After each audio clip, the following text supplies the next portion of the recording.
This is a Galactic Network podcast.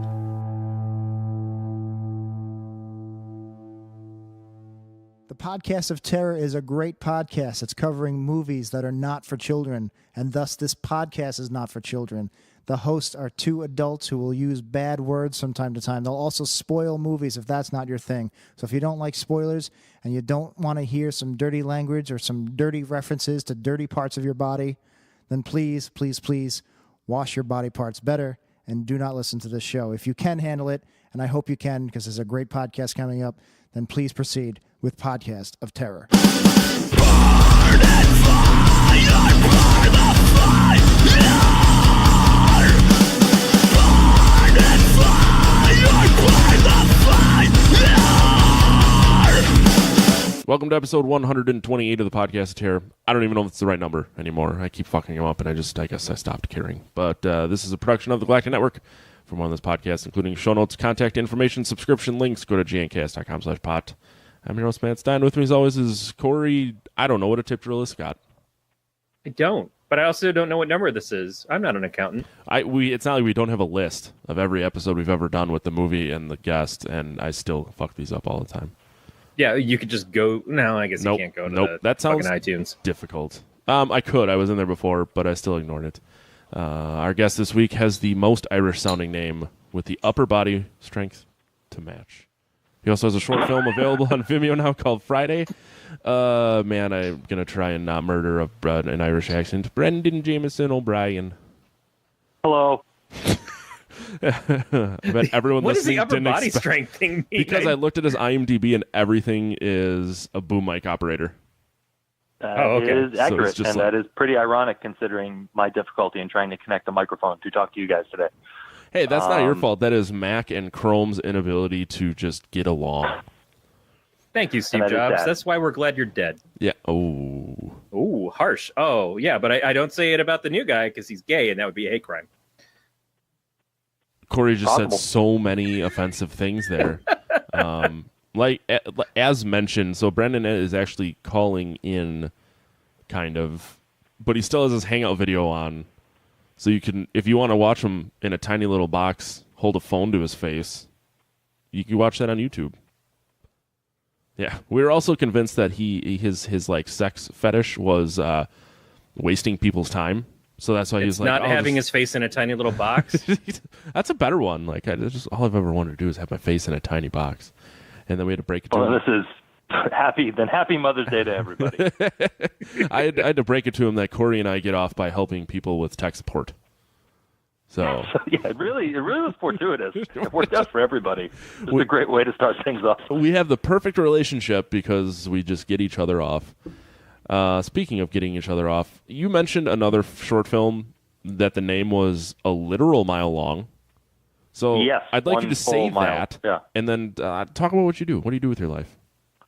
Okay. With my life, like you said, I'm a boom operator. That's my day job. I work on movies and TV shows here in New York. But Do you ever sing your title I- to Sade?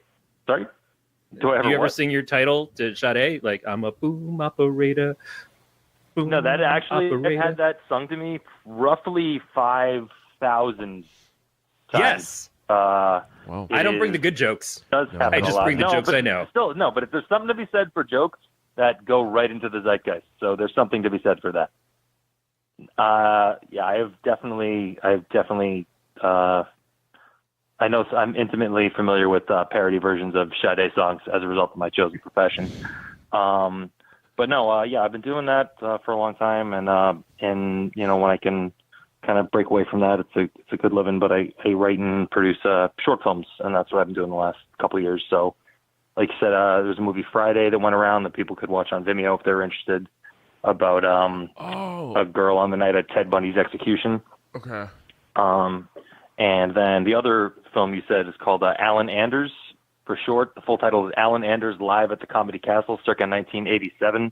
It just premiered at South by Southwest. And if it sounds like a working title, there's a reason for that. That was definitely a case of everyone involved being like, okay, we got to shoot it, but we'll come up with a really good title later.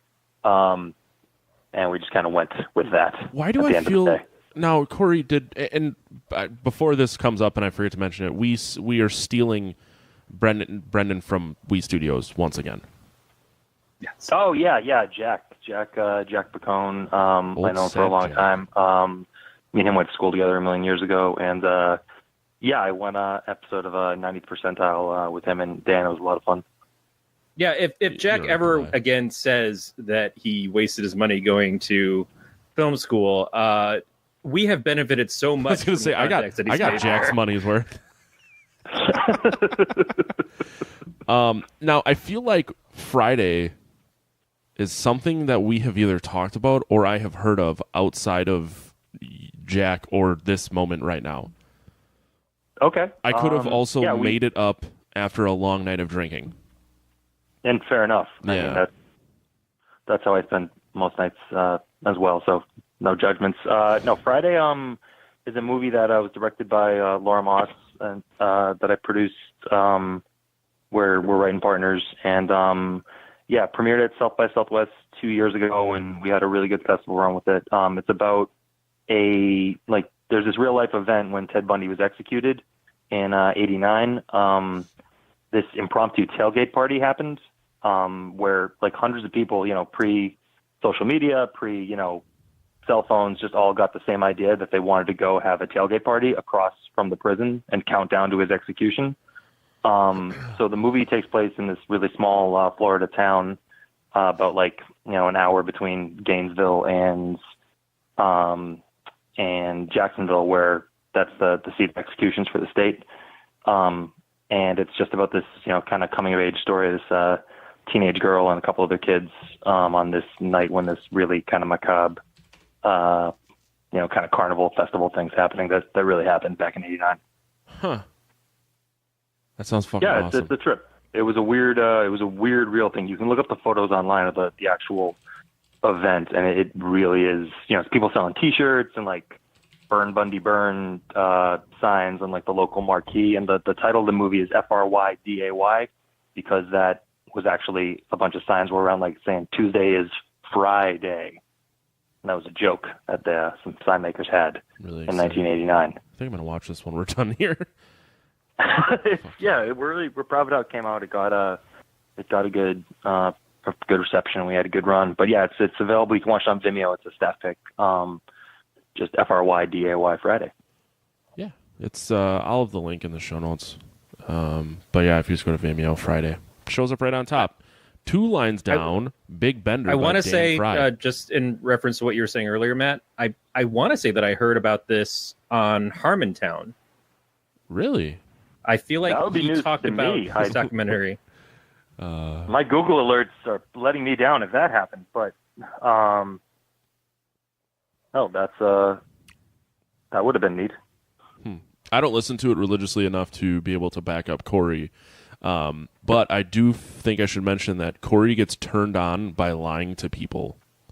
That's true. There's a long list of turn-ons and offs that I'm getting from you guys in a very short amount of time. I feel like we're really getting to know each other. Yeah, we're very weird and strange.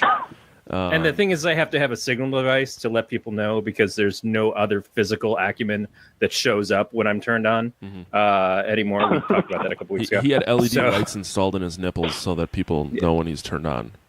Yep. So if you see red glows coming from the bottom of his cam, that he's visibly aroused. Copy. And if there's a whistle coming out of my butt, it just means I'm conscious. That means that his water's boiling. Okay. It's like it's like the old Star Trek episode with the 2 blinks for yes, 1 blink for no. Two Guy who's blinking in the little lights. pod. There are 4 lights in my nipples. Oh, Jesus. I am curious about this Alan Anders, because I see that it's 7 minutes long. So It is, yes, it is much shorter. It is that movie that just premiered at South by Southwest last year, and we're doing a festival run right now. I think we were just in Nashville, and upcoming we'd be at we're going to be playing in Denver on May 18th, and our New York premiere is going to be at the Rooftop Film Series on May 25th.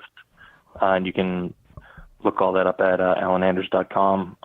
But it basically, that is a really different movie where Laura directed it as well, and I produced it. It's kind of like an existential take on a stand-up comedian who finds themselves, I'll say, like in their own version of hell, kind of having a psychotic episode on stage, and where the audience doesn't necessarily seem to notice while it's happening. And we shot it with, we got 3 broadcast quality cameras from the 80s, and we shot the special in an old comedy club in New York in one day, and it's got a weird kind of found footage vibe to it. Different kind of movie. It's definitely some people have somebody who'd seen both movies came up to me afterwards and said, "Man, I really like both those movies. They make me feel super terrible in totally different ways." And I thought that was a very nice compliment. When were you in Chicago already? Yeah, we were. We were in Chicago at the Chicago Critics Film Festival just last weekend. Bastard. Tony Grayson, who's the writer of it and actor, he performs at he performs a lot of characters and pieces at a place called the Shithole, which is kind of like an underground like alt comedy club. And so he was there with the movie, and we got a really good turnout for that. Nice. Huh. All right, sorry, I was just looking. I'm actually driving through Chicago on Friday because. Oh no shit. Well, yeah. Well, I'm sure it'll be chill if you like weird, let's say challenging comedy. The Shithole is a really fucking cool place to check out a show. They put up a lot of really really cool stuff. I like that they have a Shithole shirt with Schwarzenegger on it. At least someone is wearing it in one of their pictures on their website or on some copy that website. I don't know where the fuck I am right now. I actually despise Chicago. I'm driving around it, but yeah.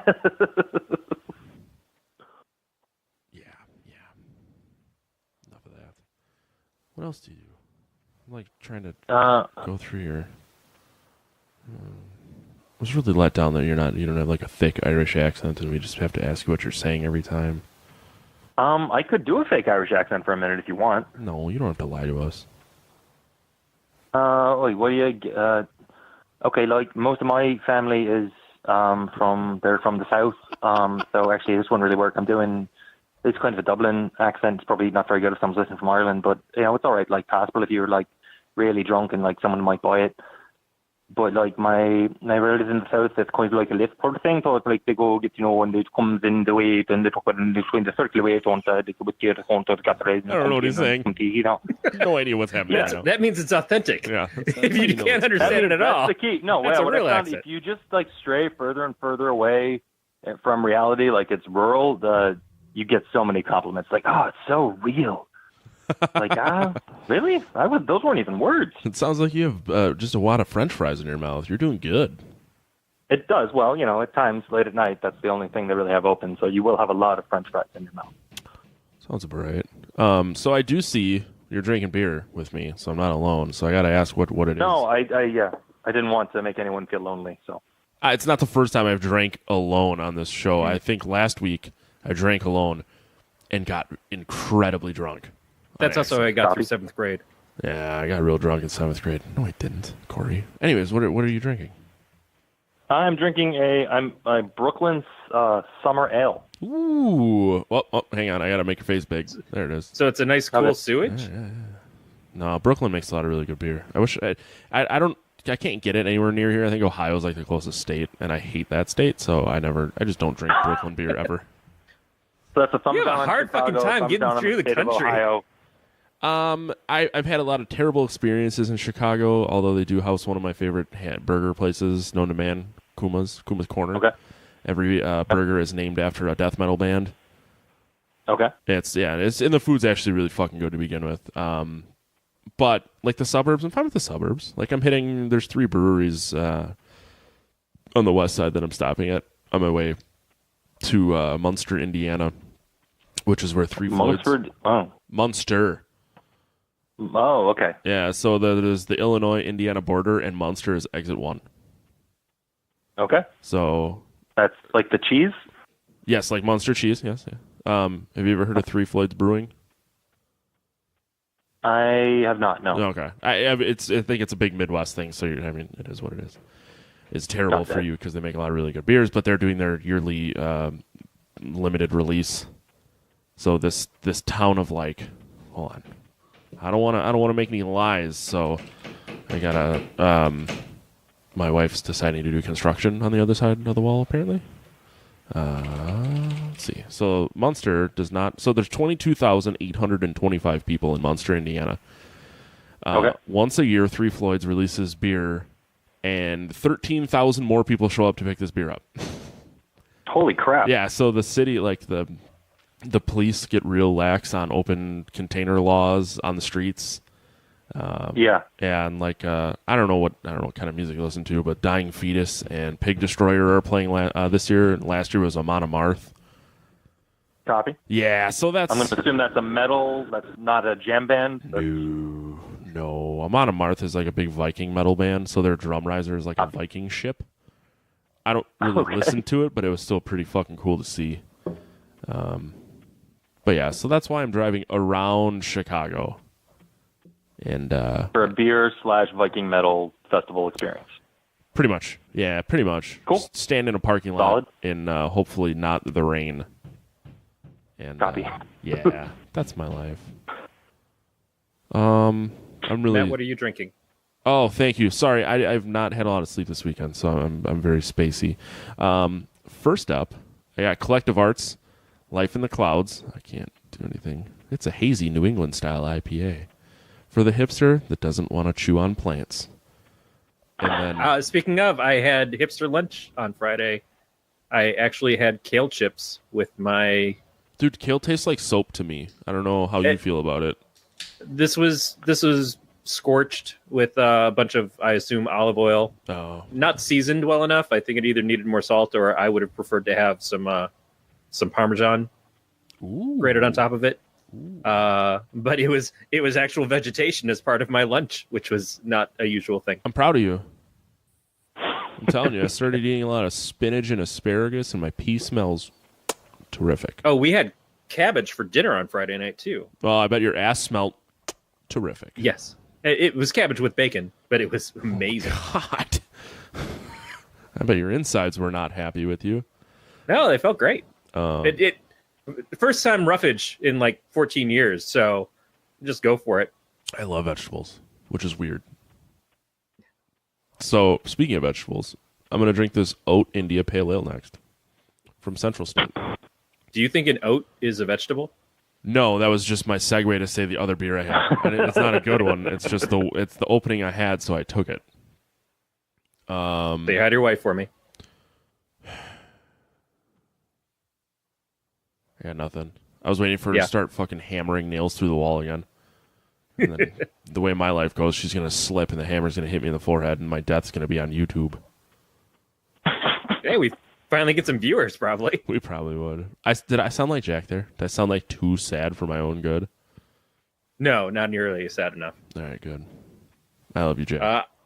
I am drinking a drive-in style Dog and Suds root beer, which I haven't tasted yet, but it doesn't look like anything special. It looks like it might be from the people who do maybe Frosty sodas. Frosty does a blue cream soda, or Dad's root beer, but I can't imagine that it would be, because then why would they have two root beers? But I'm going to give it a shot. Well, it could be like Carl's Jr. and Hardee's, where it's the same damn thing. Just there's like a dividing line, so Dad's might be in the north, and something. I don't know. I'm just going to stop talking. Don't they do that with Hellman's, and there's another mayonnaise that does that as well?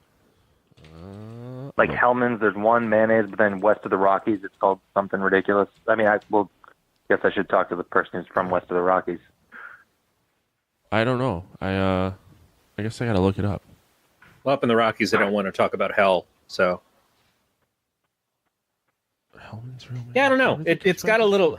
If you've ever drank Faygo Rock and Rye, it tastes closer to that than it does to root beer, actually. Fuck yes, I have. I used to love ICP. It's not bad, just not a lot of flavor. But I have it on ice, so that might be on me. Brendan, are you a big fan of the Insane Clown Posse? And I'm not going to say I'm a big fan of them. You want to go to the Gathering of the Juggalos with me this year? I kind of always want to go to the Gathering of the Juggalos. Yeah, that's another person. As a humanity thing, like that. What was that documentary that it was like American a 13-minute Juggalo thing? What was it called? American. That was. Are you telling me there's I another made one? everyone in my value system watch that Oh, okay, good. 10 times in a row. It was just. It's really. I could not take my eyes off that thing. That was just something. Yeah, it's really amazing. They're like the nicest gutter trash around. That's something. I think that's a kind way of putting it. It is just like there was so much. Yeah, the mix of like open-hearted sincerity. Yes. That everyone seemed to have, just so genuine and not putting on airs, but then immediately just segueing into like these really confusingly specific kind of like things that didn't seem like idle threats, calls to violence kinds. It was really something. And just a real consistent kind of look over that whole group. Like, it wasn't a racial or a gender thing. It was all mixed together, but there was a commonality of spirit. No one, I was trying to think of a really good way to bring in face paint to that sentence you made. Be like, we don't see black, we don't see white, we just see face paint. We just see juggalos. We just see juggalos. See black and white. There was Various actually patterns discarded Rorschach mask. Okay, Brendan. Now the request is going to be do an Irish juggalo. Doesn't exist. An Can't do it. Irish juggalo. Wow. Yeah.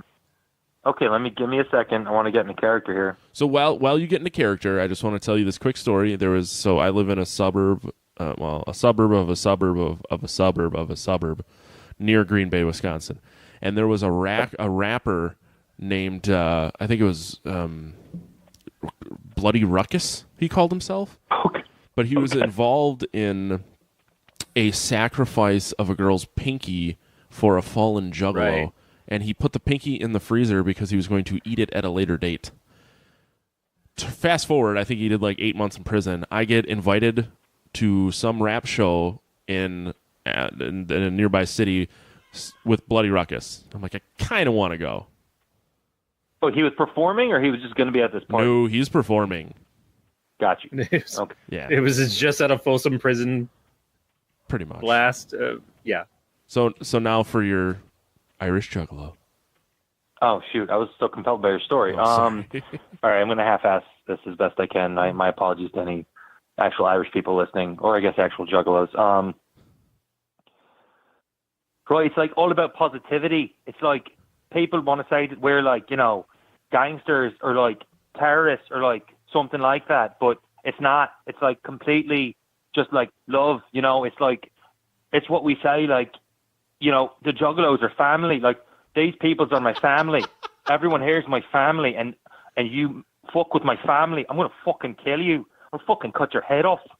I don't give a fuck, because, like, that's fucking love, that's fucking juggalo love, and fucking people don't understand that who aren't fucking part of the family. And you can fucking quote me on that. You did miss a whoop whoop, but I did. See, I didn't. If I had time, my preparation had been more solid, that would. If you had time to prepare a proper monologue, If I had time to prepare a proper Irish juggalo monologue, I don't blame anyone on this particular conversation for not giving me time, but I was wrapped up in a compelling story about sacrifice and eating of a toe, which is the most juggalo-y thing I've ever heard, because it is like, it's a sweetness to that. It's like, nah, man, I got to eat that toe. I promise. Like, it's a violent act done out of a confused sense of like sweetness and obligation. Yeah, they're an odd people. I mean, I've seen ICP a few times, and like everyone's usually really nice. They just kind of like leave you alone, like, because everyone's there for the same purpose. Everyone's there to see the same act, so no one ever fucks with you. I just want to say, the Irish Juggalo is like the baby pigeon. You never see them, but you know they've got to exist. They exist. There's got to be one, right? Somewhere. Please tell me there's an really upcoming... confused girl with like the nattiest looking blonde dreadlocks and just like a rosy beyond rosy face going on with like just totally covered up in some confused makeup style, like one weird pink dreadlock just kind of shooting off at a weird angle. I really hope that there is fuck, I had it, I lost it, damn it. Fago needs a potato flavor. That'd be really good. You make like Fago booze. Fago, whiskey. like a Fago, Fago whiskey. Fago corned beef. Fago corned beef. Ooh, see, I could see like pouring a couple Red Pops into a corned beef in a Oh slow man, cooker. I always thought Red Pop was disgusting, but I could see it. Red Pop is like a cream soda. It's just got a hue to it. Nah, I mean, I think Fago's cream soda is really amazing, and Fago's cream soda is very amazing. the root beer is also Pop's not very that bad. good. Never got into Red Pop, although Oh wait, no, Rock and Rye is like a cream soda mixed with something else, but I could see the Red Pop is a cherry soda, isn't it? no, it tastes like cherry. Well, it tastes like cherry cough syrup, in my opinion. It's not very. I mean, that's good. what I mean. Do you have Fago up by you, Brendan?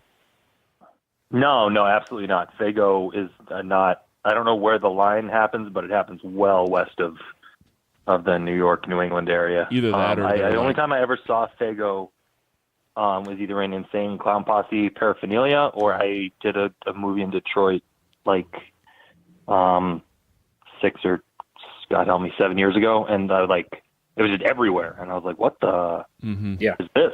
Like people would make a point of like going, and nothing with the Insane Clown Posse, just like local pride. Like people would make a point. Strangers would make points about like you drinking Diet Coke, like get very Fago proud. Yeah. Detroit is like this. I don't know, this nexus point, because we have Fago, we can rock the RC colas, and we even have Town Club, which I don't know anybody else has Town Club. I've never even heard of that. I couldn't tell you. Yeah. When I grew up in Boston, and we had Polar Seltzer was a huge thing, which I guess doesn't really exist. We have it up by me. You have it? Yeah. Oh, well then, F that. I guess I was way off. Well, it's in like one grocery store, and there's only 5 or 6 flavors, but I do buy it on occasion. It's a fine seltzer. We also we had kettle chips before the rest of the world. Cape Cod potato chips were fine and delicious. Before this kettle chip explosion seemed to happen. I remember eating a lot of those as a kid. Apparently, you can purchase Fago from their website. Well, I mean, Oh yeah, makes you can sense. sometimes find Fago in Bevmo. Well, we have these gas stations called Quick Trips, and they carry Fago, but they have like 4 flavors. You can get like Diet Cola, Diet Root Beer, Diet Orange. They have cotton candy, but no, I'm not drinking cotton candy flavored soda. Wait, do you guys have those the Bud Light Arita things they put in cans out by you? Because I did not see these until I was taking a road trip with my brother several years ago, and I was in Tennessee, and it was the first time I ever saw Clam Orita in a can, Oh, which God. was clam flavored Bud Light drink in a like a 16-ounce can. Yep.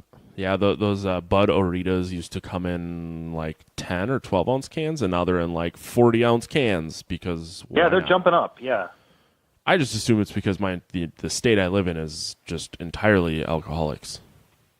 Oh, I mean, that's a lot of states can take a swing at that. But actually, no. Actually, your state is historically alcoholic, isn't it? Yeah. Have you ever seen like the top 10 drinking countries, like cities in the country? Like, Yeah, your state. 8 of them are in Wisconsin. Beer, but No, yeah. At least you're on your phone. You I do. Yeah. See, this is the advantage. Exactly. See, I usually have to like make Corey talk while I get up and go pee because I have the bladder of a 4-year-old. He just means hanging out in his but yeah. basement. Yeah, I should. Your state is like incredibly alcoholic, and Yeah, I yeah. say that not pejoratively, like that's tip of the cap. No, it really and like I don't drink nearly as much as a lot of people I know, regardless of what Corey is about to say and how he makes fun of me being an alcoholic. But it's the city I grew up in has, I want to say it's a 1.5-mile stretch that is literally just bar, restaurant, bar. It's an L, and it's just all fucking bars. And the joke was there's more churches and bars, or like there's a church or a bar on every street corner in Sheboygan, Wisconsin, and it's not false. You're from Sheboygan, Yeah, yes, I am. because that is. I mean, I've never been to Sheboygan, but that is one of those random when Johnny Carson would just pick a random town from the Midwest that sounded funny. They'd be like, "Oh, what are they doing in Sheboygan?" Like that. I think a lot of Sheboygan, Walla America Walla. is intimately familiar with that name just based on its phonetic Yes. pleasantness to say out loud. Yeah, there's a big surfing following there. Like surfing is Really? really big, yeah, because it's right on Lake Michigan, and there's a huge stretch of beaches. I don't know why it's not Manitowoc or Green Bay, but yeah, it's Sheboygan. They would have professional surf competitions there all the time. Like a guy that lived up the street from my parents' house when I was a kid was a professional surfer, and and it was just and I guess I never really gave a shit. Also, not like for being a big dude, I'm not very buoyant in water, so I just kind of stayed out of the water. You can't swim in a fetal position, Matt. That's You're true. always kind of rolled up. There's a news station out of Milwaukee that has a segment called That's So Sheboygan where they talk about like shit in the news. That's so Sheboygan, like that's so Raven, but with Pretty much, Sheboygan. but it's Sheboygan. Yeah, my wife follows the Sheboygan scanner on Facebook, and yesterday she sent me this picture, and it was a guy who called 911 because he was smoking while on oxygen and had like third-degree burns to his chest. And then the next one, just wait. The next one is man still trying to smoke, arguing with caller. So he already good burnt Lord. the shit out of himself smoking, and now he's like, fucking, I'm going to smoke. He probably is. I was going to say, he's like on the phone. He's like, and when you have the ambulance come, have him bring a pack of Newports. God damn it. Yeah, I think it's by a quick trip, get a pack of Newports. I was going to say, Matt, I don't know where we are on the scale, but where I grew up in Michigan, we had drive-through party stores. I've heard of those before. I know, like, I have family in Houston, Texas, and they have drive-through liquor stores. Yes, that's what a party store for us was. I thought you could get like streamers. You just drive through and get some streamers and a No, and you a could banner. You can get through it. streamers, balloons, and cocaine. just That's the party store. pop the trunk. They'll throw Like a a party. key in the back. Want a party? Drive through. Yeah, when I moved to California and somebody said, "Oh, I'm going to go to the party store later," I'm like, "Oh, great, give me some soda," and they're like, "What do you?" No, they have candles and shit. What are you talking about? What kind of party is that? Oh, a party. Yeah, wrong kind of party there. Yeah, it's for children. And Yes, exactly. Anyway. I mean, our party stores in Michigan are like what the clowns go through before they have to go deal with the fucking kids. yeah, either way, you need supplies. Yes. But Drew Carey, I think, said it best. He's like, it's for the drunk driver who's constantly on the go. Mm-hmm. That's a good point. Oh yeah, God, I remember that bit. That wasn't that special he had that used to be on Comedy Central all the time. Oh yeah. Yeah, God, I watched. I guess yeah. I think everyone here speaking probably watched a lot of midday Comedy Central programming in their youth. Yeah, obviously when I moved out and got different, so I had, you probably have what, Cox or Comcast, Brendan? We have one of them ate the other one, and now it's Spectrum. Oh, Time Warner and Charter. Yeah. Yeah, that same thing happened here. So I had Charter growing up, moved out of Sheboygan to Appleton when I moved in with my now wife. We had AT&T Uverse because I was like, this is the fucking coolest thing ever. So Comedy Central like changed where it was, so it stopped being channel like 42. So I could never find it, so I stopped watching it, and now we just don't have TV.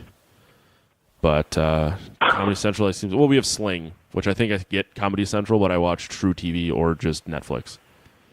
Yeah, it's kind of amazing how, because I don't know, I think we're all probably around the same age. Like initially when I moved out of the house and got to college, I didn't get cable because I was like, well, I can't afford cable. Yeah. I will soon have it when I'm a grown up.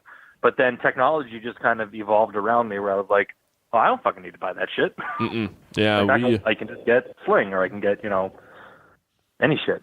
Yeah, we have, like I said, we have Sling, and then we have an antenna because the wife can't go without watching her Packers.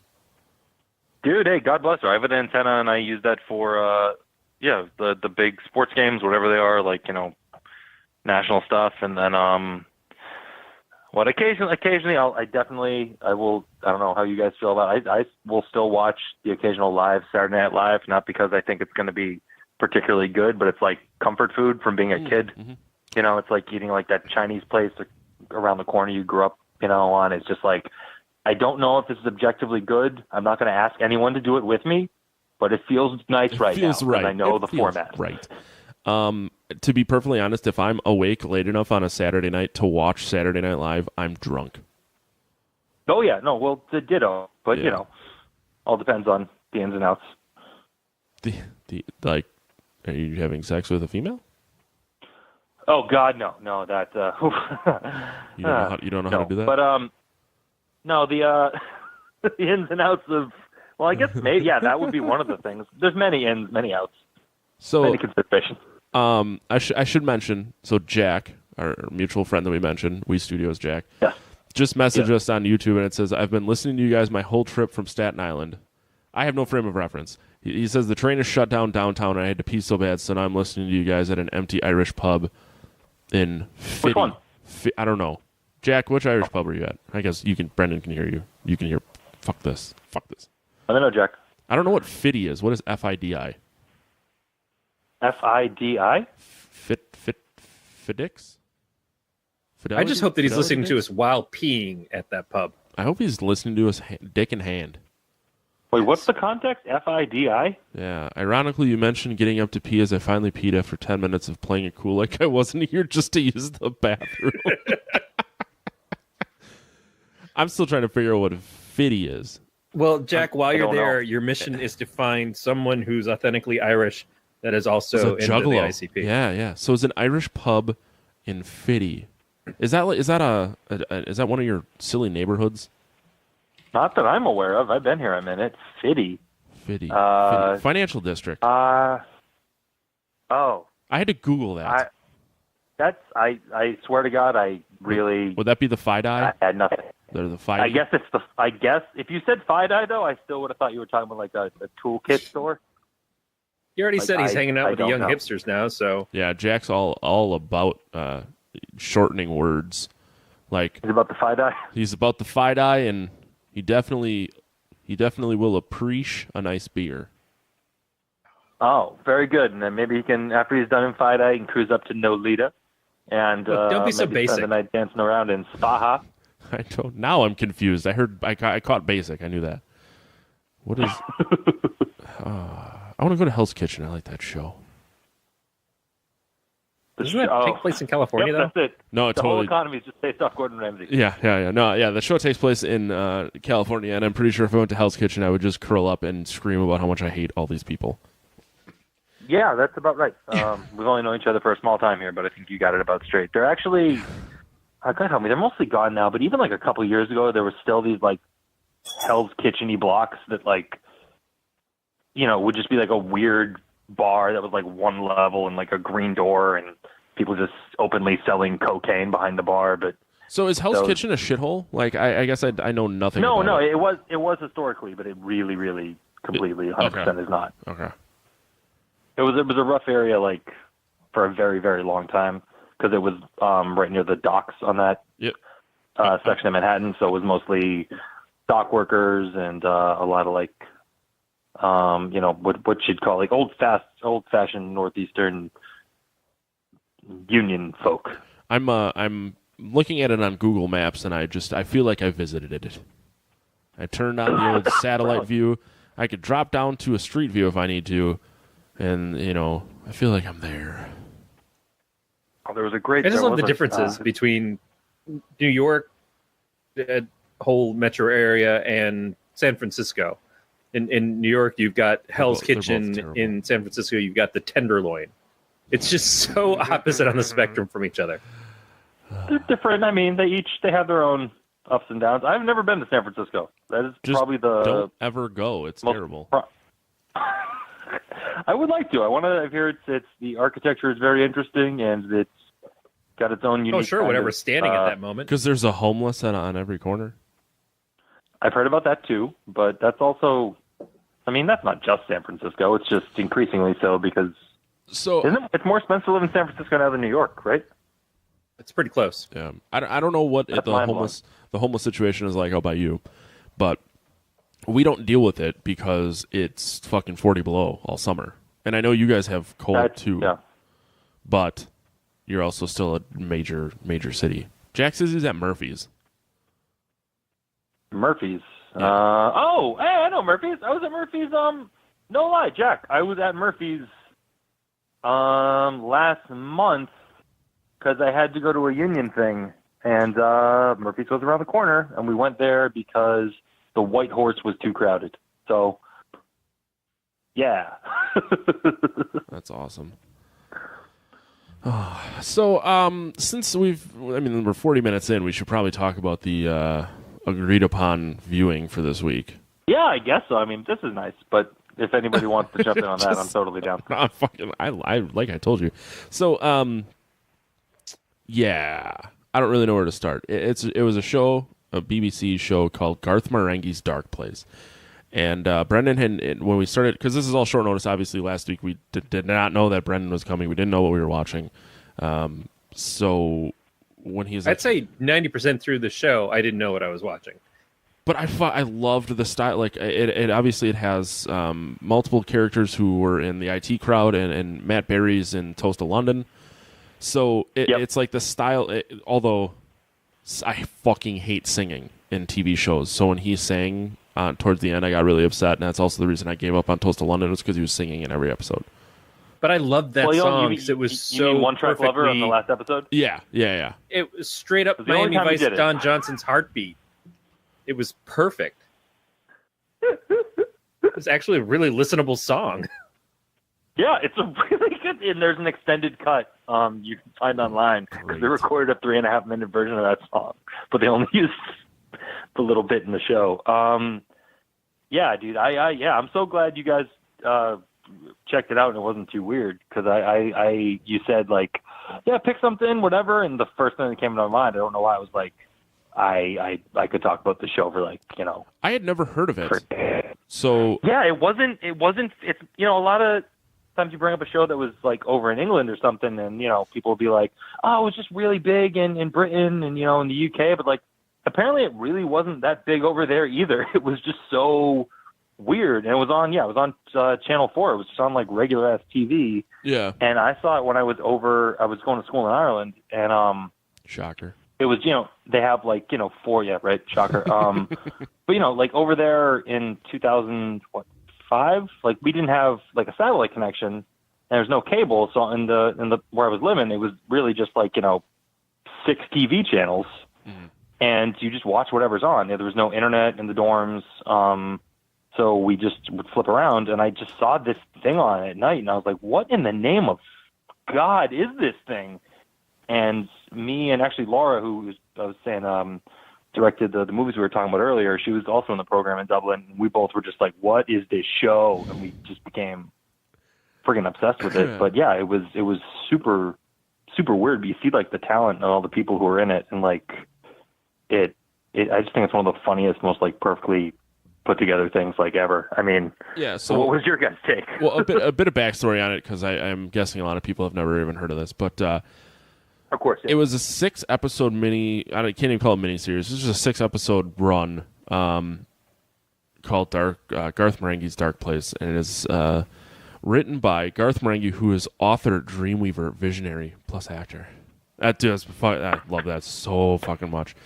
But the whole, like, concept is that this was a TV show that they recorded in the 80s, and it was just too terrifying for TV, and now all these people want it. So they released the show with short interviews and some commentary. And so, like, some shit will happen, and then they'll bust in and talk about what they did, like the eyeball fuck scene. And they're talking about how it was like a closed set and all this shit, and we told the actor, because he didn't know what he was walking into when he came in there, and we're like, hey, we're gonna be really tasteful with this. They moved all of the extras out that they could, and so it was just like 10 people who had to be there, and they turned on the lights and stuff, and it was just like this whole description about they convinced the actor to get raped by an eyeball in this scene. Yeah, very tasteful though. Yeah, it was very, very tasteful. Dude, it was just such like I think, like, we ended up watching Unsolved Mysteries last night. We were at a friend's house, and we were just all loving Unsolved Mysteries because it's so, like, cheesy and poorly shot, and, like, I'm not a film person at all. So it's and I know, like, when Jack comes on and he talks about shots, and, you know, we've had a couple other film types on, and Like, I'm just like, this is fucking hilarious to me, and I like how like terrible and cheesy it is. I'm sure you see it from a different standpoint with, because you I believe you said the greatest thing ever put in front of a camera. That might be. I mean, it's up there for me. It really like. I just like every single. It's hilarious. But even then, again, when I first watched it, I was a lot younger, and I hadn't worked in like on the production and the movies like for as long as I had. But like they make so many specific wrong, slightly weird choices. Like it's like they'll like ADR a whole scene for no reason, just in one character, and you don't notice until you like watch it again.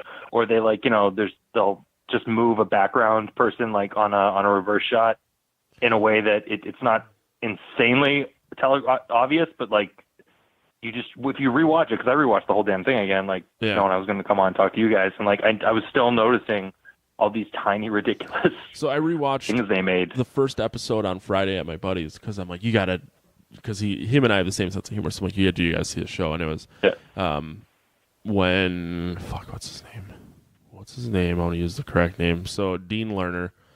He basically is like, if you don't do what I said, you're going to get this hand. And he raises his hand, and instead of the camera just like zooming out, it just like shoots over real quick and then back. I didn't notice that. So like, it's funny that you mentioned like all these things that pop up the second time through. Is I spent just so much time of like the first 3 episodes just being like, why does this exist, and why isn't there more of it? All right, so one thing I want to talk about is that in the 80s there were a lot of anthology shows that were based off of horror properties. We know about Freddy's Nightmares. There was a Friday the 13th, the series, and they didn't have anything to do with the shows. And of course, there was Tales from the Crypt.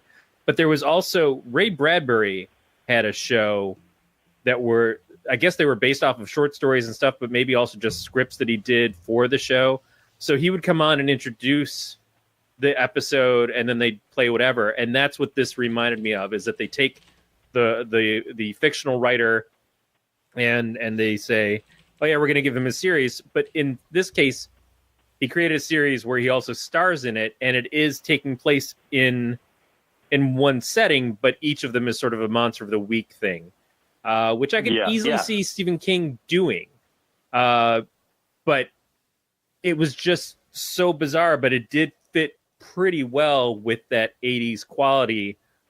But in the 80s quality of like, this would not last for very long. And I think a lot of those other shows lasted a little bit longer. There was a point where they introduced the Alice Lowe's character, Madeline Wool, and she's psychic. And so when she first comes in and she touches this guy's hand, and they both just start screaming because of this vision that they have with each other, and she falls over. But then there's a part where I think Dean Lerner looks at her and he's like, so you're psychic, eh?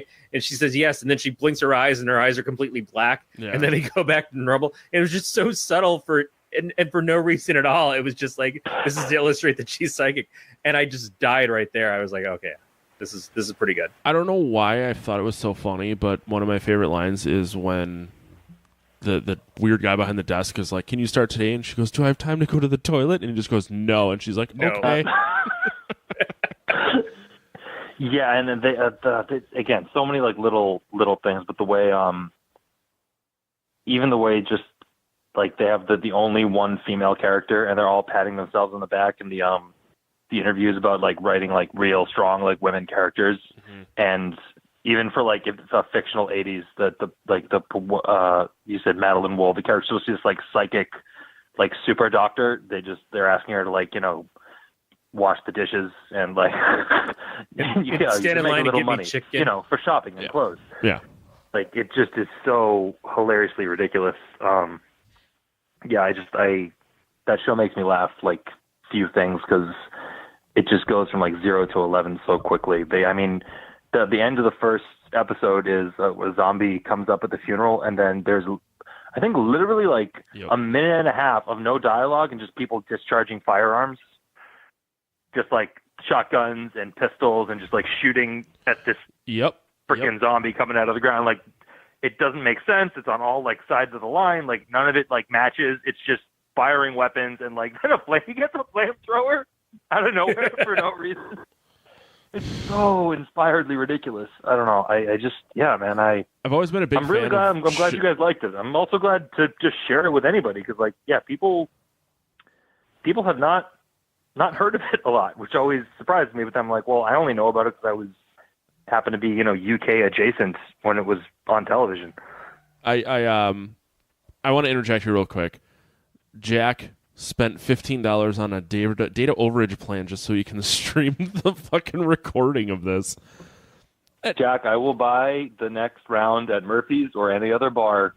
Thank you, Jack. Hell, I want to buy Jack a beer, but I want to buy him a beer here, not there. Because What you should do is you should buy Dan a beer and then Jack will drink it. one beer there, I could probably get 3 or 4 here. Let me tell you a little something about some of the bars here. One time, there's a place down the street. It's called Romy's Nightingale. There's a massive fucking cow on the roof of this place. My buddy and I got 4 beers and 2 Jell-O shots, and it was $14. That is different than here. Yeah. Oh yeah. I was in Vegas and my for a conference, and the guy I was with and I got vodka and sodas, and 2 of them were $19, and they were just like the little plastic cups. I'm like, this is fucking stupid. Like, I hate this place. There's a point where it just wears on you. Yeah. I've been trying to talk Jack into coming to visit because he says he misses grass, and I'm like, it takes me 2 hours to mow my lawn. Come mow my lawn for me. Man, I'd like to point out also that, Jack, if you miss grass, like you grew up in Staten Island, it's right here. Like, Jack didn't grow up in, the fertile plains of the Midwest. No, yeah, that's true. I mean, I think he's just being Jack. I also just want Jack to come visit so I can kill him in my field and bury him in my yard. And then You're going to edit that part of the podcast out? No, not at all. I'm going to visit his body every day and just go, hi, Jack. I just have to ask, is it a real cow on the roof? No, it's like a big plastic one. Okay, so it's not just a cow that got up there somehow, because I could believe that of your town. There's in Door County, which is like the peninsula of the state, they have a restaurant with grass on the roof, and there's goats up there in the summer. That's a normal thing. Yeah, I could see it. Yeah. Anyway, sorry. Back to Garth. Garth, yeah, Marenghi's. And I think you guys were saying, or you were saying earlier, like, yeah, there's so many people on that show who you'd recognize, like Matt Berry from the IT crowd and Toast to London, but Richard Ayoade from the IT crowd, but also, I mean, he's just one of like the funniest, weirdest guys on British television in the last 15 years. I like him. And I don't know. Yeah. So this was on in 2004. I don't know when the IT crowd was on though. So I don't know if this came first. I think it was after, but I also I'm not sure. IT crowd was 2006 to 2010. Oh, I forgot he was on the Mighty Boosh. But Mighty Boosh was, I think, after as well. Let's see. It just says, I'm looking at his Wikipedia, and it says 2006, or 2006 is Garth Marenghi shows. I think oh my God, there's more Garth Marenghi shows. Yeah, no, there's, Man to Man with Dean Lerner. Motherfuck, what? It's it's very different. It's much more like British. It's like a fake chat show, but it's the character of Dean Lerner hosting a chat show. No, so there's Garth Marenghi's Netherhead. Oh, what's this? Yeah, low budget comedy horror. Oh, it's a stage show. Damn it. Yeah, see, no, it was a stage show, and then it became a TV show, and then I think they did another stage show afterwards. Motherfucker. Yeah. Yeah, Mighty Boosh started in 2003, but this is what's funny is he plays the character who's the what is he, the editor for He's his publisher. He's his publisher of his book. His publisher. And then they convince him to be the actor in the show. But it's funny because the bad acting he does in the show, it's essentially Moss from the IT crowd. Mm-hmm. Like that's what he winds up playing. He takes that bad acting and he makes one of the most beloved characters from Geek TV with it that we all watched and bought into. So it's really, it's early work for him because it looks like other than Mighty Boosh, he'd done nothing but shorts and stuff before this. Yeah, he prior to that, he was one of those. What's the name of the damn thing? The Cambridge Footlights was like it's this famous like kind of if anyone was a member of the Cambridge Footlights or was involved in it, I'm sorry, I'm going to butcher your beloved institution, but like it's at freaking Cambridge in England, and it's like kind of like their version of if the National Lampoon had like a stage show, and like a lot of like he was the president of it. I think either before him or right after him, John Oliver was, Stephen Fry, Hugh Laurie, both were involved in it. Like back in the 80s, Emma Thompson was in it. There's like an insane amount of like famous British actors and comedians who are all part of this kind of stage comedy troupe at Cambridge in England. And I think like if you do that, I mean, England's it's a big country, but it's sometimes seems much smaller. Like you can just, if you go to that freaking thing, you're at least going to be like a chat show guy on England for the rest of your life. Like, you kind of made it. So you see a lot of those guys like from a really young age, just kind of doing really high level stuff in comedy. I just want the awkward silence. What? Nobody liked my diatribe about British comedy clubs at universities? I wanted to give Corey the opportunity to hop in if he wanted to, because my brain is just literally a gerbil in a wheel. So a lot of times I jump around a lot, and I was reminiscing about how he's like, hey, you should listen to this podcast called This Sounds Serious. I think you'd really like it. And then I found out it was fake. Yes. And that fucking pissed me off. That's a really good joke. Well, so I was listening to it. I'm like, this sounds scripted. I'm like, so the podcast This Sounds Serious is about this girl who listens to all these 911 calls, and she contacts the people who made them and figures out like what was going on. And I'm like, this sounds just too fucking out there, and it like no 911 call has ever sounded this good. And then finally, I'm like, I gotta look it up, and it's like it's just a scripted show, and I'm like, this. It upset me when I found it out. It upset you? Well, it's not. It's like it's so out there that I wanted it to be true, and then when I found out that it is not true, I'm like, because no one fucking acts like this. No one calls 911 because their brother is dead, and they just complain about how the floor's wet. Yeah, they keep going back and forth. It's like, no, I'm gonna go outside, or I've got to pee now. So yeah, and just keep putting the phone down and coming back later on and arguing with the 911 caller. But that was why I didn't tell you, is because one, I thought it was going to be really fucking obvious, but two, I just wanted you to discover it on your own. It was very, very obvious, but I wanted so badly for it to be real. You wanted it to be real. Yeah, I don't know if I'm going to continue to listen to it, but no, it's weird. It's funny, but it's weird. But it's one of those. It sounds like one of those professionally done like Serial or something like that, where they just take off and it's a true crime podcast. But you can tell there's a lot more behind it than the shit that we do.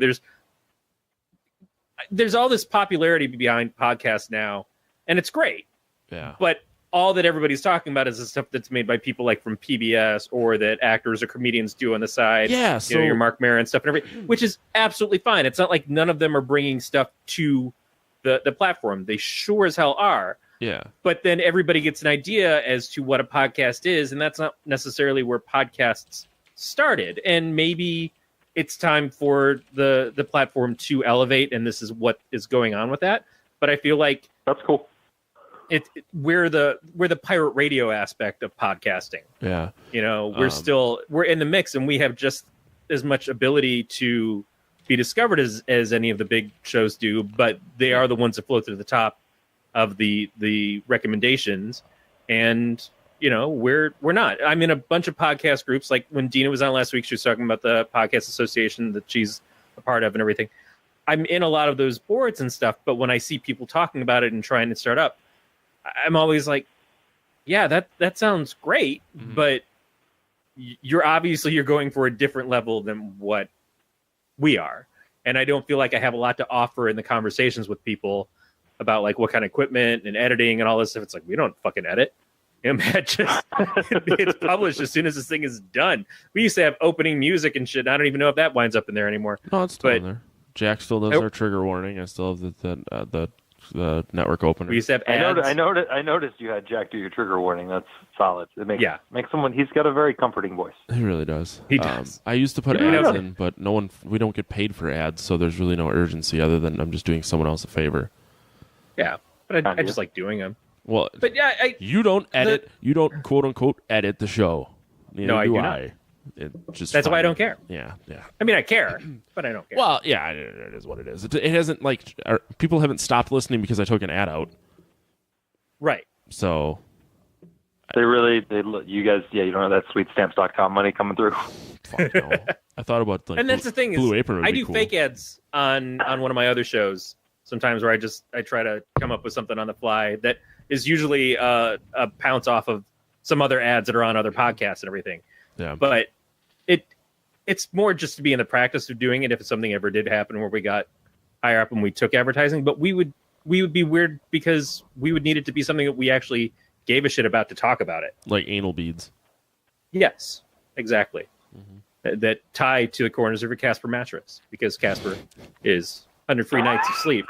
Find out if it's the right mattress for you. So that's how you wake up when you roll out of bed and the anal beads come tearing out at an alarming rate because Yes, you pop out of bed in the morning. Yep, literally. What a fine start to your day. Because your mattress isn't good enough and you're too concerned about getting down to the post office to mail a package using old-fashioned stamps. You got to make it to the kitchen. And they go right through your new pair of Me undies. Right, exactly. Me undies meant to keep your ass intact in the morning, right before you drink from your Nespresso machine. So what? This I don't know, man. Is Nespresso any good? Do you know? I thought you might like it because it's comedic. Nespresso? But maybe I should have given you a warning as to what the show was instead of just saying, have you listened to it? I think now that I know that it's... Jack wants to market Wee Undies. I'd wear them. I think now that I know that it's fake, I can listen to it, but thinking it was real and then just hearing it, I'm like, there's no fucking way this is real. Yes. Like, my legal property talked me into listening to Homecoming, which is like a psychological thriller by Gimlet. But like David Schwimmer's in it and Catherine Keener, Amy Sedaris, I believe David Cross is in it too.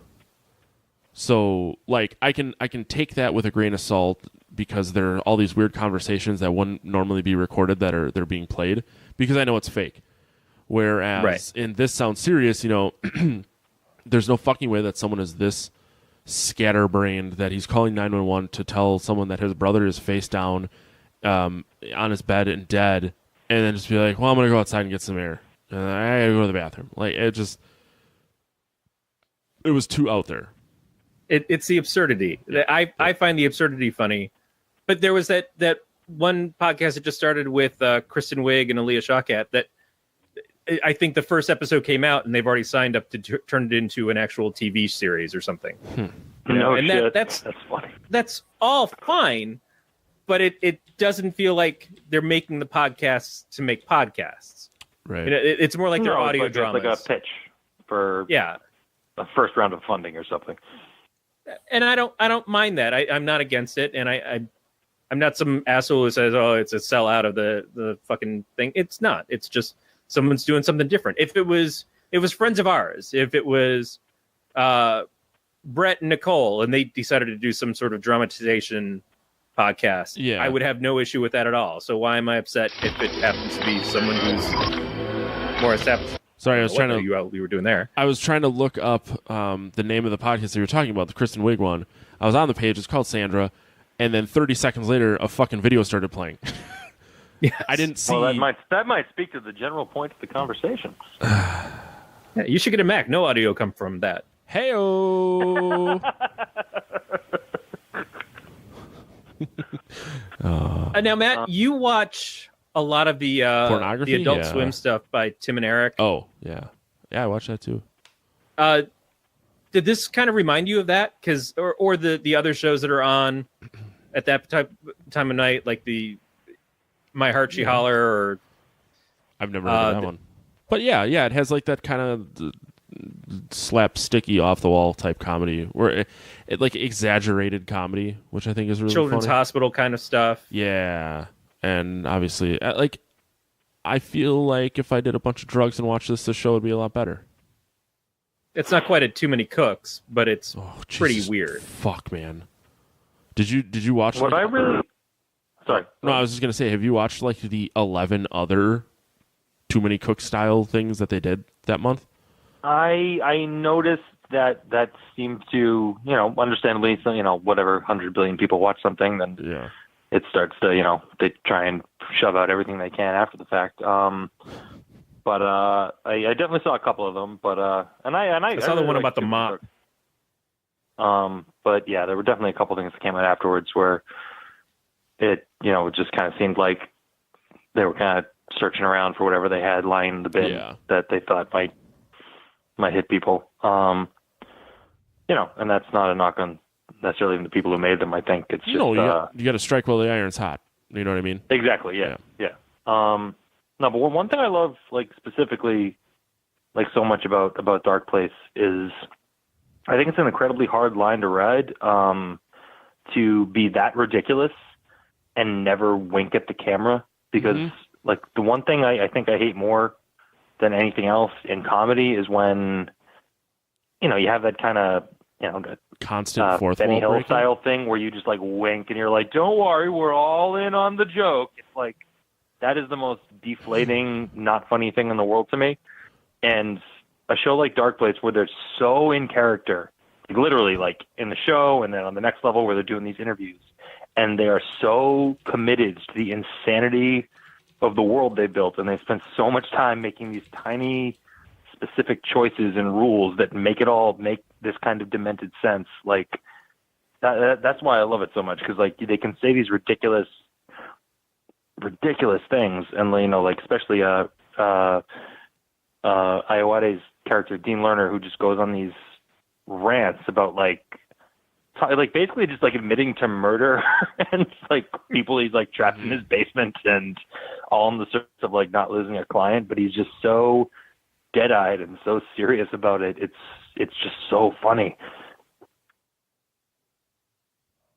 Yeah. Yeah, everything about the show was a little bit Twin Peaks. But it was closer to like Twin Peaks was supposed to be a soap opera, but then they had the soap opera within Twin Peaks as well that everybody was watching. And I feel like this should be the supernatural show that takes place inside of another show that is Twin Peaks-ish. And that's sort of what it was, is that we're watching a show that is really about we're watching a documentary about this writer, and he's telling us about how he made this program. I guess it's sort of what it is. But you're right. They don't break the fourth wall beyond that. Like it never isn't taken seriously by the people who are involved in it. Mm-hmm. And then the little things that pop up, they seem committed to, like when, and I think it was the 5th episode when we find out that Madeline Wool disappeared and is presumed dead. And they're trying to say, oh yeah, no, I think she's in this town, but she's probably buried there if she was buried. It's just, these are the things that they just completely go into it, and they're 100% like, yeah, this is the whole thing with the characters. I also think that like fourth wall breaking wasn't really like a big thing until after the show came out. Like I want to say like late aughts is when that became a quote unquote thing. Well, it seems like Basil Exposition did it in the second Austin Powers movie. When did that come out? That was late 90s, I think. Late 90s, 97, 98. But yeah, I mean, that was, in service, like the larger kind of goofy spy movie parody. But yeah, that was all direct-to-dress stuff. But like, yeah, I think you're totally right. Yeah, that really became like kind of a trope in the middle of the last decade. Mm-hmm. But no, all these different like actors and all the weird kind of stuff they all went on to do.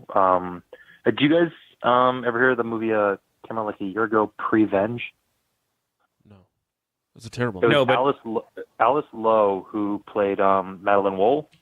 She wrote, directed, and starred in a movie that I think you can get it on Schiller.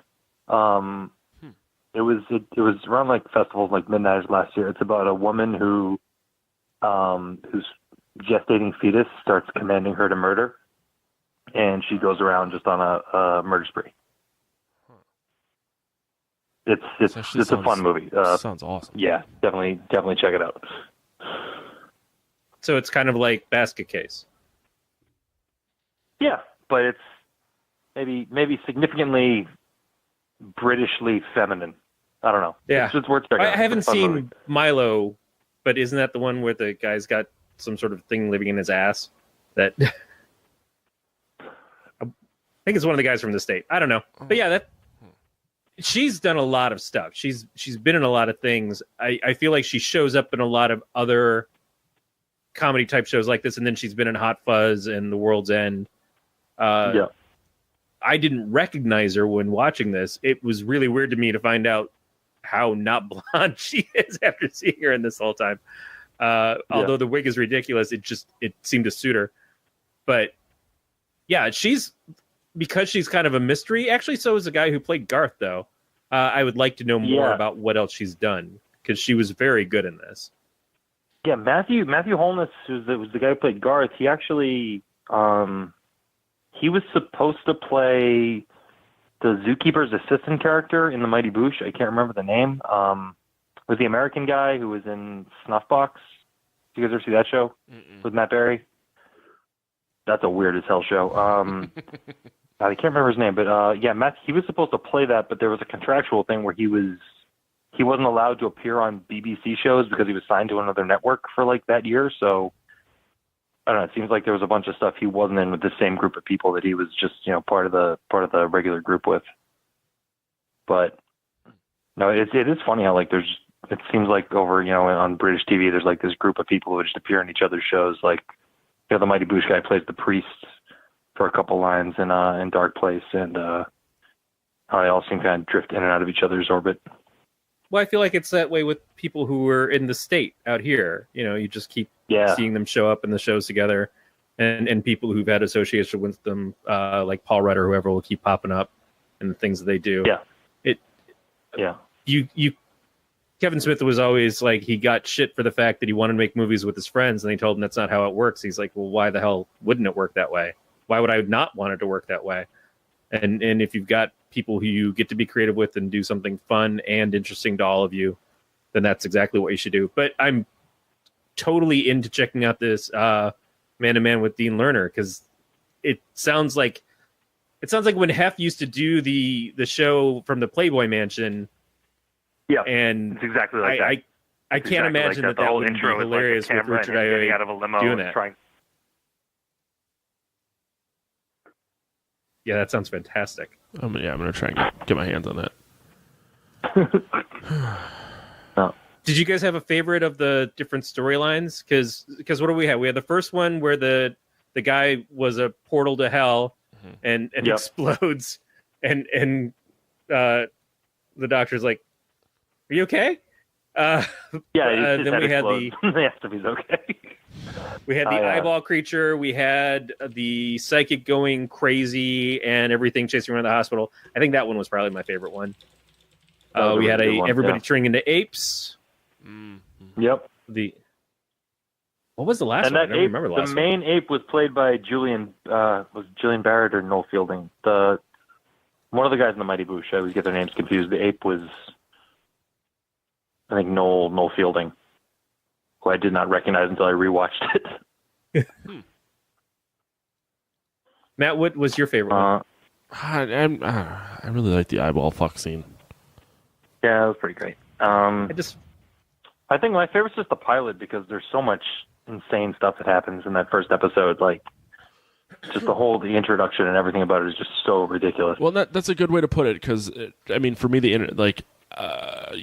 Brendan seemed like kind of nervous that we wouldn't care for it. I started watching a couple minutes of this on YouTube, which is very easy to come by there, and then I just went and got the entire series so that I have it forever and ever and ever. God, that makes me happy. So just like I subscribed drunkenly to CISO so I could watch this series, not realizing it was available elsewhere for free. Yeah, the initial surprise that the show is what it is really, I think, is what did it for me. Even watching the trailer, or not trailer, the pilot a second time in like a week, it was better the second time. It's like Funyuns. They get better with age. That's not true. They're actually really good right out of the bag. It may be that it's easier to to enjoy it knowing what you're in for, as opposed to when some asshole just suggests you listen to a podcast that doesn't tell you that it's fake. That's true. Yeah, dick. Yeah, whatever. I assumed you knew, but we had to have a formal conversation regarding the issue. You assumed that I didn't know it was fake? That's important. And I'm just sitting there listening to this guy talking about his brother French kissing a waterbed to death and like buying into it totally. Hey, man. No, see, I'm sober. You know, Corey, the beer doesn't make my feelings hurt less. Yes, it does. That's and you're drinking wrong. So I was halfway through, and I'm like, wait, that is the exact reason that a number of people get drunk. Exactly. You're doing it wrong, dude. Yeah, I am.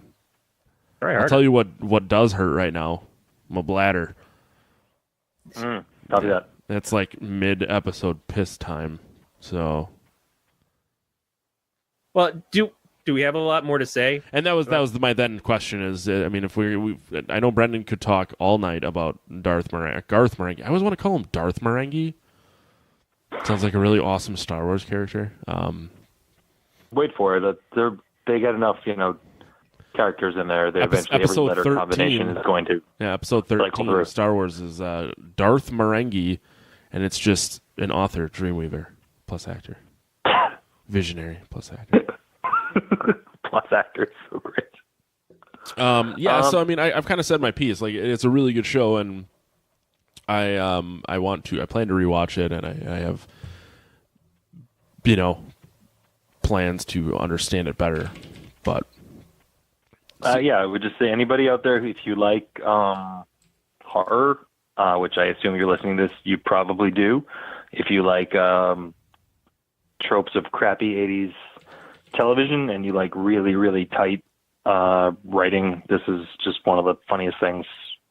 And just like one of the most, not like smart, like social commentary smart, but smart from like a construction point of view. Like, I don't know, I just feel like you can break this thing apart 100 ways and like just rewatch it over and over again and see all these little, just intricate, tiny jokes that are just planted all over the place. And there's just a lot of like talented people in it who were really young, kind of figuring out, what they were going to do and what kind of jokes and careers they were going to make. Mm-hmm. Yeah. And that, like I said, it's interesting hearing stuff like that coming from someone who actually like works in TV. Like what the fuck do I know? Yeah, there's stuff I didn't get watching it when I was, first time out, and then you see like these tiny like jokes that are just like if you were spending the time on set to like try and like craft it, you'd be like, that is a waste of time that no one will get. Like the only person who could possibly get that is someone who watched it once and then watched it again 10 years later after 10 years working on the production end of movies. Yeah. But I appreciate it at this point because it's like, it's just so stupid. It's so funny. It is a thing where you have to know that this is the style of humor that you enjoy. Yes. That's true. You'll know if you don't want to watch it within five. Yeah. If anybody out there watches it and 5 minutes in, they're like, it's just not reading with me. Maybe I should keep watching. Don't do anything else. You'll have don't throw good money after bad. You will know immediately if you like it or not 5 minutes in. That's true. It's a really good point. So yeah, we can rank it then, I guess. So Brendan, as our guest, you have to go first. It's just a strict 0 to 5 scale because I got lazy with it. Is it the 0 to 5 scale where I rank it on how much I like it? Yeah, pretty much. So 5 is the highest and 0 is the lowest? Yeah, you just want me to put you down for a 5 right away? Yeah, put me down for a big old 5. I mean, you can give a big, long-winded explanation, which is what Corey likes to do. So, Corey. Okay, give me a big long 5 with an exclamation point. I said explanation, but exclamation is close enough. That's I said my piece. I know what I said. Fair enough. Yeah. Okay. Touche, salesman. Corey, how about you? I'm closer to a 3. I you're enjoyed closer it. to no longer on this fucking show. I'm just saying. hearing. Maybe I'm the bitter dick right now. Maybe I'm the one who ranks everything low, like you did for the last 2 years.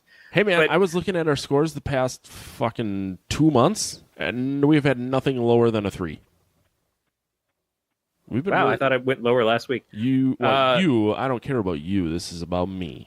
That is how I feel. No, I liked it. I don't know that I'm going to go back to it. Maybe in 10 years. when I get to guest on someone else's horror podcast, hopefully with better production and a less drunk host. I know where you live. Now, 10 years is a long time, bitch. I don't plan to live for 10 more years. Take me, sweet death. We've all seen that coming. I want to go where there's only dreams. Wow, that's dark. Or that's Dio. I'm like, what the fuck 80s rock lyric are you quoting? That sounds like it could be straight out of that song from the 6th episode. Yeah. One Track Lover. One Track Lover. That might replace... Jack just said I sound like him. I've made it. One Track Lover might replace True Survivor as my power song. Yeah. It's powerful. Have you listened to True Survivor? Have you listened to True Survivor, Brendan? True Survivor? No. What is True Survivor? The David Hasselhoff song that he sang for Kung Fury. No. Okay, I'm doing. When we're done here, we're wrapping up. So in a couple minutes, you listen to that. You email me and you don't tell me that you wanted to spin kick your neighbor in the face after you listen to it. Top B deal. Yeah, I will check it out. Watch the music video too for a little added boner. Also, if you want to get back to Saturday Night Live that we were talking about earlier, I think it was last week's was the one with Childish Gambino, / Donald Glover, and he did a skit where there was this song called "I Saw You Walking in the Rain." It was a rap sort of revenge tune, and it starts out with him doing the song, and then he gets in the bar and he starts telling the girlfriend of like all the things that he did to get back at her because he saw her cheating on him. But the song itself is so spot on to the Rain song. And that was also from the time when rap had like rap battles, like somebody would release a song. So the Rain song came out, and then I think the song that came up after it was called Thunder and Lightning. That was a response song. It was like how they had UTFO do Roxanne, Roxanne, and then the real Roxanne came out and did a song in response to it, and they went back and forth for a while. But I loved that skit and that song so much because I could hear it immediately, like, oh shit, he's doing the Rain, and it was so excellent. He was, he's a talented young man. That was so ridiculous, that skit, and like the same thing immediately. I'm like, I feel like that's a YouTube video of a song from the '80s someone showed me when I was drunk once. And sure enough, I was like, yep, that was that. So I like how Brendan failed to mention that you and Jack went to school with Donald Glover. Well, I mean, like, we did, but like not like as friendly. I think I met him maybe twice and exchanged like 2 words. But I will say my freshman year of college, so me and him were the same year as Jack.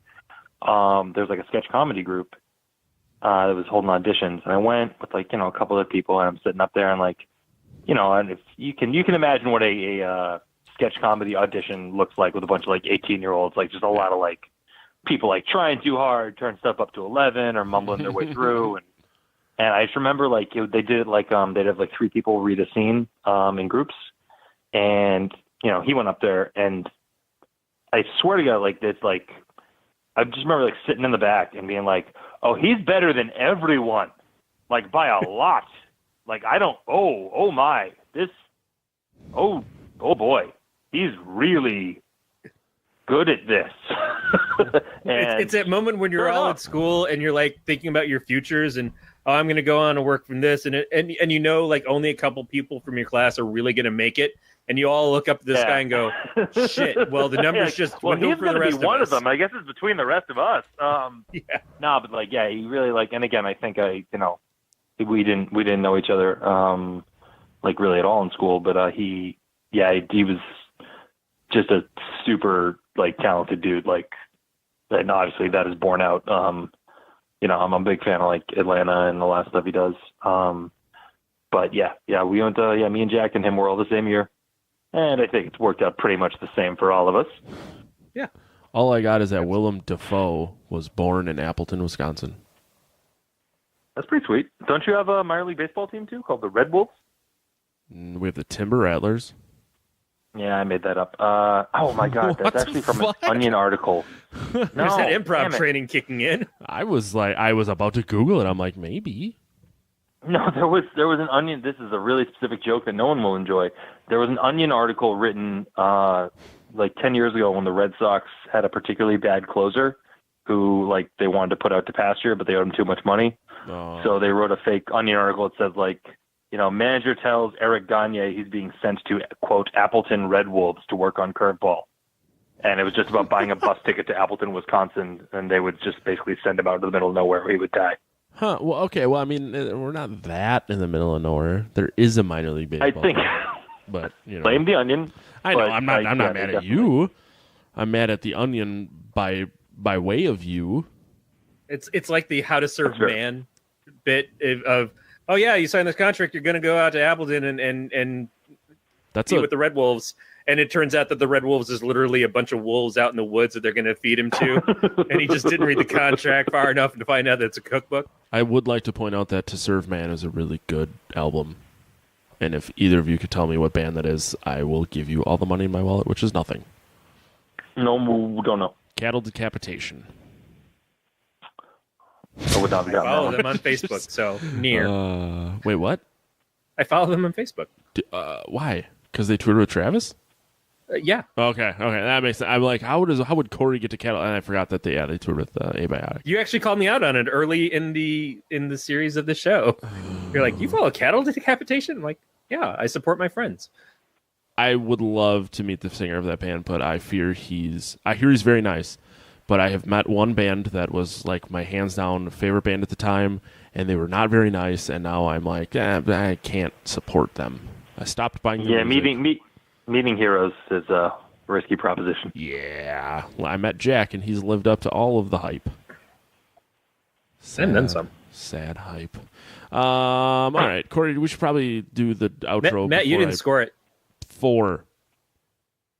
And I'm leaving it at that because my eyes are starting to turn yellow. All right, if you want to contact Matt and tell him how yellow his eyes are, you can leave us a voicemail at 805-328-3966. I You should can just email us at install pot it. at I should gncast.com. install a toilet. Or you can leave a message on the website. And you can also follow the show on Twitter, Facebook, Instagram. You can give out your critical data, and they will sell subscriptions based off of you. And it's all right. That's what we do this for, is to just give all our shit away. We're a podcast of Terror in all those places, and you can find us via iTunes, Google Play.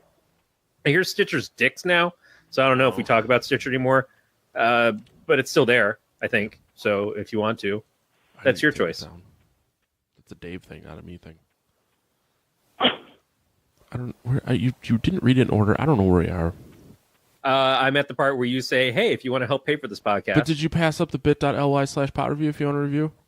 maybe. Yeah, you probably did. Anyways, if you want to give us money, just do the thing like you do for Read Podcast, but do it for us instead. Go to amazon.podcastdair.com, shop like you normally would. Give us all the money. I even stole that line from Dan. Brendan, where can people find you, assuming you want them to find you on the internet?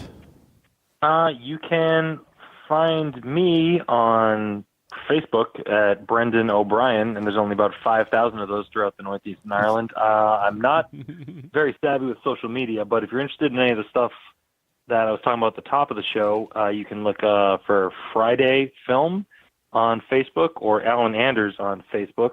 And if you are in Nashville, Denver, or New York City in the next 2 weeks, there'll be screenings for Alan Anders at the Nashville Film Festival at the opening night of the Denver Film Society's short film screening on May 18th, and in Gowanus at Rooftop Films No Escape. I wrote that down terribly. Uncanny Macabre. Anyway, Rooftop Films, Friday, May 25th, Alan Anders live at the Comedy Festival screen, and at Videology in Williamsburg. Friday, we'll screen at Vimeo's Ladies with Lenses on Monday, May 21st in Williamsburg. There's information in there. It was a bit back and forth, so I apologize for the breaking that down. But you can find either of us on Facebook, either of those projects, and myself as well. Fuck yeah. Corey, how about you? I do a show called Solutions to Fix the Universe over on the Ink Geek Studios. It's a kind of advice show where we're advising each other how to get through this fucking weird life thing that we all exist in. And I do a show called Else Nerds on this network with Gregor Sprague and our producer Beatmaster. Mm-hmm. This week, I believe we're going to be doing some sort of roundtable, hopefully, about the Avengers movie, because we didn't spoil it 3 weeks ago, because we're not those kinds of dicks. No, you're We're just different kind of dicks. dicks that do it 3 weeks later. Yeah. Matt? Yeah, you can find me on Twitter and Instagram and Untapped at Matt the Lifeguard. Next, Or you can find him at a urinal where he's definitely going to get tapped. oh my god, I don't want to talk about it right now. Next week we're going to be watching Scary Movie with a man that I employ to make me less fat of a human being. His name's Joe Nissim. He's an Egyptian from out by Brendan. He owns a company called... He's an Egyptian, not from Egypt. No, well, I think he was That's how born that there. works. I don't know. We're gonna get to the bottom of that, but I think he was born in Egypt, or his parents are Egyptian. I don't know, whatever. He lives over on the East Coast. I told him I had friends in Williamsburg, and it was like I ruined his life because he thought I was friends with A lot of hipster. people have friends in Williamsburg. Well, I don't know. I'm like, Jack's like the anti-hip. He's so unhip. He's hip. No, that can happen. Yeah, it could totally happen. I love you, Jack. It's kind of like when I went to a goth bar with a bunch of friends, and I was so bored I went upstairs to a booth and fell asleep. And then my friends found me later on asleep in this booth, and they said, "You out-gothed everybody at the goth bar by being So that awesome. belligerent of not giving a shit." That's so I don't know, awesome. man. All right. That's going to do it for another episode of the Podcast of Terror. We'll talk to you guys next week. Stay scared, everybody. I